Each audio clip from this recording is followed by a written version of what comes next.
Welcome to Luca and Miguel. Enjoy the video.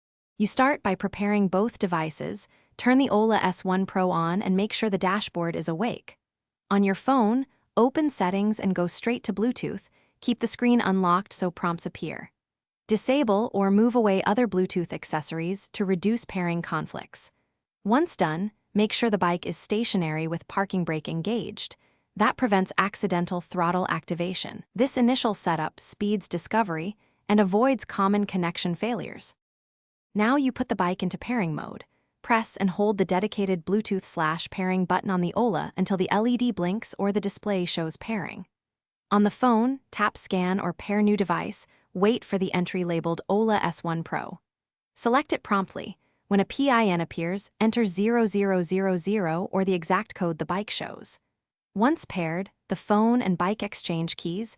That's why you may see a confirmation prompt. Accept it to complete the secure link. Finish by confirming the connection. Check the Ola display and your phone for a connected status or Bluetooth icon. If it doesn't connect, restart both the bike and phone, then repeat the pairing steps. That often clears temporary glitches. If problems persist, update the Ola app and the bike firmware, and clear the phone's Bluetooth cache or forget the device before retrying. One key troubleshooting tip: move away from Wi-Fi routers and other electronic noise. Then repeat pairing to avoid interference. Thanks for watching and please subscribe. It's the best investment you'll ever make.